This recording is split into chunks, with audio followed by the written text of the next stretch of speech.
welcome to the second lecture of statistics, जहां पर first lecture में हमने बात की थी regarding the introduction of statistics, that what do we understand by the term statistics. Today we'll be understanding the properties of statistics. So if you can see here, we have 5 and 7 points which are very important. So first we'll discuss these 5 points and then we are going to discuss the remaining 2 points. Okay?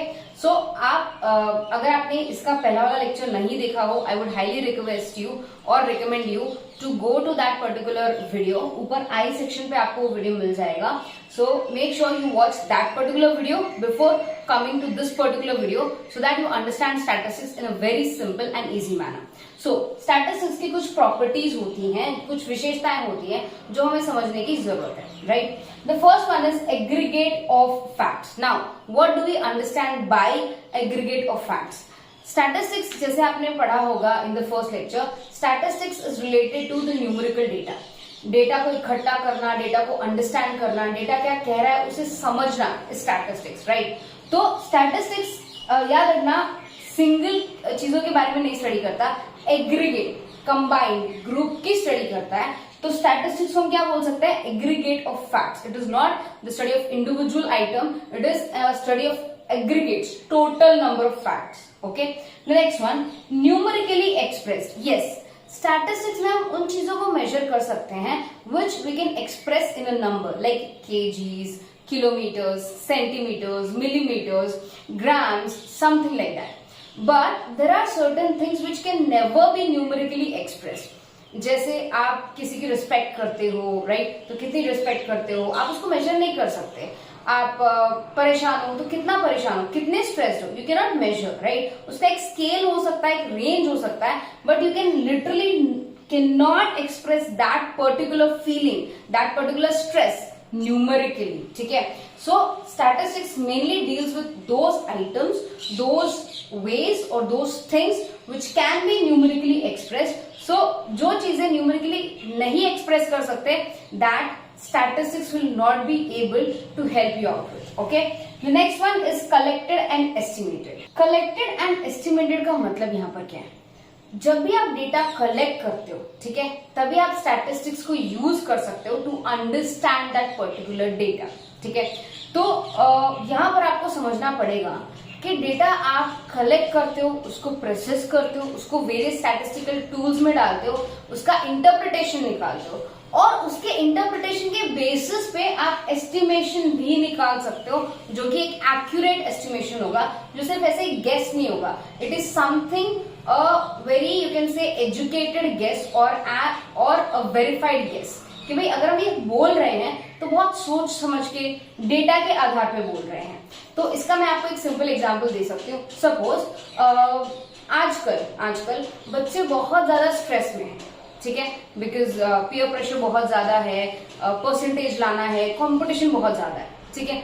तो data तो झूठ नहीं बोलेगा. अगर suppose मैंने data इकट्ठा किया और बिकॉज डेटा में जो भी कंटेंट्स मैंने इंक्लूड किए, उसके बाद मुझे पता चला कि majority of the students are stressed, majority of the students agree करते हैं कि उनको स्ट्रेस होता है, उनको एंग्जाइटी होती है, उनको कभी कभार डिप्रेशन जैसी फीलिंग्स आती है, राइट? कभी कभार सुसाइडल थॉट्स भी आते हैं. ठीक है? So I can conclude and even estimate कि अगर ऐसा ही चलता रहा तो ये केसेस आगे जाके और बढ़ेंगे, बिकॉज पीयर प्रेशर और इंक्रीज होगा, पेरेंट्स का प्रेशर, फ्रेंड्स का प्रेशर, सबका. यस, सो ये क्या है, यहाँ पर सिर्फ डेटा कलेक्ट नहीं किया जाता, बल्कि डेटा को यूज करके, स्टैटिस्टिकल टूल्स यूज करके आगे के लिए, फ्यूचर के लिए फोरकास्ट और एस्टिमेट भी किया जाता है. So this is also one of the important properties of statistics. The next one is predetermined purpose. Statistics में whatever you are going to do, आप मीन निकाल रहे हो, मोड निकाल रहे हो, मीडियन निकाल रहे हो, स्टैंडर्ड डेविएशन निकाल रहे हो, there is a purpose to do a statistical analysis of a particular topic. अगर आप स्टैटिस्टिक्स को यूज कर रहे हो तो आपका एक प्रीडिटरमाइंड पर्पस होगा कि मैं ये फाइंड आउट करने के लिए, ये पता करने के लिए, ये चीज को वेरीफाई करने के लिए क्या कर रहा हूँ, स्टैटिस्टिकल टूल्स यूज कर रहा हूँ. So every statistical tool which you are going to use has a predetermined purpose. The next one is systematic collection. Systematic collection का मतलब है जो भी आप डेटा कलेक्ट करोगे, it should be collected in a very systematic or in a organized manner. Suppose मैंने एक person का वजन केजीज में नापा, एक पर्सन का वजन ग्राम्स में नापा, एक पर्सन का वजन पाउंड में नापा। सो मैं उनको कंपेयर नहीं कर पाऊंगी जब तक मैं तीनों का वजन एक कॉमन स्केल पे नहीं ले आती। या तो मुझे तीनों का वजन केजीज में नापना चाहिए था, या तो तीनों का वजन पाउंड्स में नापना चाहिए था, तो कंपैरिजन इजी रहता, राइट। तो जो भी आप डेटा कलेक्शन करने वाले हो, you can not collect the data randomly, right. There should be random data collect कर सकते हो, right. I am not talking about the data which you're going to collect. No, the system, the way, the method you're going to collect the data. So whatever data you're going to collect, it should be in a very systematic manner. You should understand कि आप ये data क्यों collect कर रहे हो और इस data से क्या फायदा होने वाला है, ये डेटा रिसर्च को किस तरह मदद करेगा, right. So that you can make a systematic decision of how to collect a good data, right. So these were the 5 properties. If you want to note it down, you can pause this video and note it down. The next one would be these 2 more points. Next is reasonable accuracy. Basically क्योंकि statistics is based on facts, ठीक है, it has a reasonable accuracy. I cannot say it is always 100% right, no, but majority of the times it is right, because जो भी हम यहाँ पे data collect कर रहे हैं, जो भी बोल रहे हैं, it is not, you can say, just an assumption. हम assume नहीं कर रहे हैं, हम बाकायदा डेटा इकट्ठा कर रहे हैं, उसको एनालाइज कर रहे हैं. We are checking everything, cross-verifying and then studying. Okay. The next one is placed in relation to each other. So what is placed in relation to each other? The data, the variables are placed in relation to each other to make sense. याद रखना, मैं कोई दो एकदम opposite चीजें साथ में लाके एक दूसरे को इंडिकेट नहीं करवा सकती.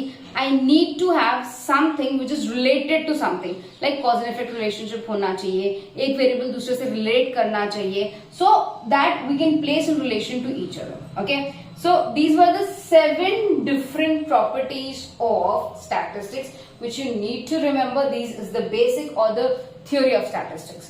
So that concludes our channel, you can say part 2 of statistics. ये बहुत ही शॉर्ट वीडियो था. आई होप आपको समझ में आया हो. You can just write it down, take a screenshot, your choice, and if you want the notes I can provide you for 99 rupees. And if you have any problem, any doubts, you can always comment and ask me the doubts. So take good care of yourself, study hard, and share this video with all your friends जिनको ऐसे videos की जरूरत है. Bye everyone.